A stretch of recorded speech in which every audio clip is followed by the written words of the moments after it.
그룹 에이핑크 박초롱과 그의 학교 폭력, 학폭을 주장한 A씨의 첨예한 대립이 이어지고 있다. 양측이 법정 공방을 예고하며 서로 물러서지 않고 있는 가운데 결국 두 사람의 통화 녹취록까지 공개됐다. 이에 녹취의 일부를 발췌해 왜곡했다는 주장도 제기됐지만 이는 사실이 아니었다.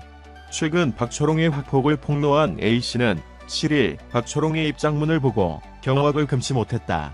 이렇게 녹취 내용까지 공개하고 싶진 않았는데 끝까지 발뺌하는 모습을 보고 나 역시 끝까지 가야겠다는 마음이 굳건해졌다며 더 팩트를 비롯한 여러 매체를 통해 녹취록을 공개했다. 이에 박초롱 소속사 플레이엠 엔터테인먼트는 녹취 일부만 발췌해 악의적으로 왜곡한 것이라며 박초롱은 자세한 내용은 묻지 않고 들으며 사과했다고 반박했다. 또한 우리 역시 1차, 2차 녹취록을 가지고 있다며 필요하다면 녹취를 공개할 예정이라고 밝혔다. 즉 A씨의 녹취록이 악의적으로 왜곡하기 위해 발췌된 일부라는 설명이다. 그러나 더 팩트가 다방면으로 확인한 결과 녹취록에는 별다른 문제가 없었다. 먼저 녹취록을 작성한 속기 사무소에 확인을 거쳤다. 담당 속기사는 더 팩트의 원본 파일 그대로를 받았으며 어느 부분을 제외해달라는 요청을 받은 적도 없다. 이번 접수건은 원본 그대로를 속기했다고 보면 된다고 설명했다. 실제 녹취 내용도 입수했다. 약 10분간 이어진 통화 내용이었으며 대화 흐름에는 전혀 문제가 없었다. 다만 뒷부분이 없는 파일이다. 이와 관련 A씨는 박초롱의 사적인 이야기가 이어졌다. 폭행과 관련 없기에 일부러 잘라냈다고 설명했다.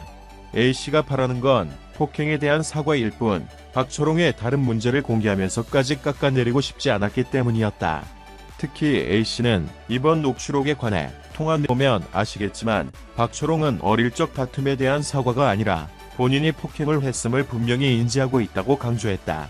녹취에 따르면 너 옛날에 침대에서 너 친구들하고 나 때린 거 기억하냐는 A씨의 질문에 박초롱은 응이라고 답했다. 이후 박초롱은 사과를 했어야 하는 게 아니냐는 A씨에게 그걸 떠나서 어쨌든 내가 그런 일이 있었던 거에 대해서는 너한테 사과를 했어야 됐는데 못했던 거는 미안하다며 일단 내가 이유 없이 너를 그렇게 한 건 아니었다. 물론 이유가 있든 없든 그건 잘못된 건 맞다고 말했다. A씨의 상황 설명이 계속되자 박초롱은 미안해. 진심으로 내가 어떤 오해가 있든 없든 대화를 했었어야 됐는데 그 자리에서 나도 그냥 많이 화가 났었던 상황이었던 것 같다고 사과했다. A씨의 말대로 박초롱은 폭행에 대한 사과의 요구를 정확하게 인지하고 있었다. 박초롱 역시 대화로 했었어야 했다며 어떠한 다른 방식으로 A씨에게 피해를 줬다는 것을 인정한 셈이다. 그러나 이는 결론적으로 박초롱 측의 자충수가 되고 말았다. 언론을 통해 자신이 고소당한 사실을 알게 된 A씨는 박초롱에 대해 무고죄로 맞고소를 진행하며 사건은 극단적으로 치달았다. 또한 A씨는 더 팩트를 비롯한 여러 매체를 통해 박초롱에게 당한 폭력을 구체적으로 설명했다.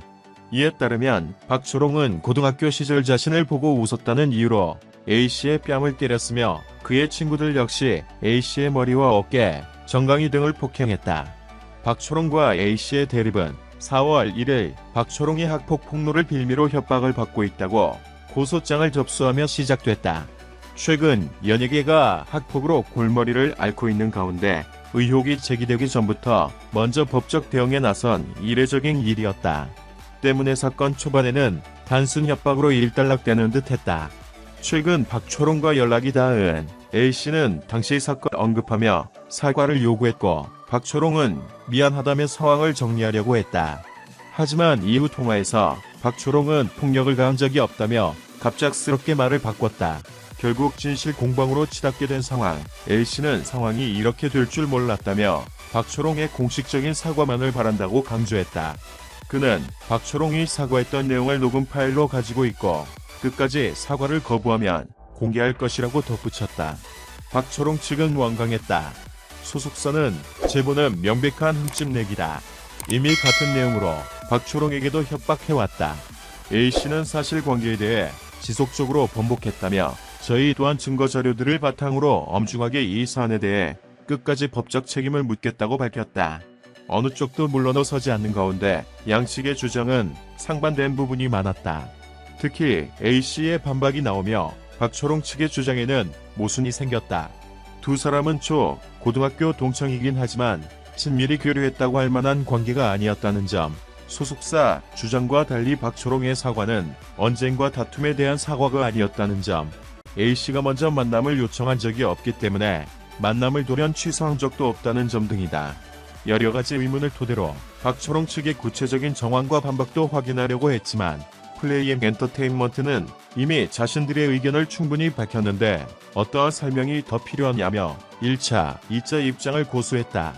이 가운데 박초롱의 미성년자 시절 음주 사진이 공개됐다. 학폭 의혹에 음주까지 첫 접선 중이었다.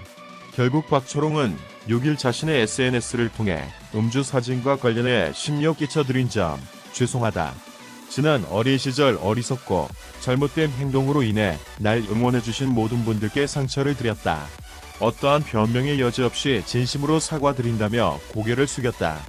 다만 학폭 의혹은 부인했다.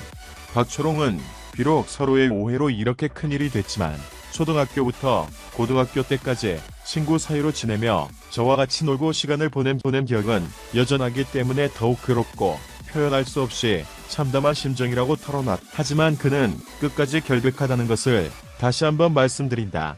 결단코 A씨가 주장하는 것처럼 폭행을 행한 적이 없다고 밝혔다. 이는 A씨를 더 자극하는 꼴이 됐다. A씨는 더 팩트에 우리가 엄청 친했던 친구처럼 써놓았는데 친밀한 사이가 아니었다. 나랑 누구를 착각하는 줄 알았다며 황당해했다. 그는 원만하게 소통해보려고 했다는 노력에 변호사를 통해 내용 증명을 보내며 협박 아닌 협박을 한 것이냐고 지적하기도 했다. 다시 한번 박초롱의 입장에 가장 필요한 시점이다. 영상을 들어주셔서 감사합니다.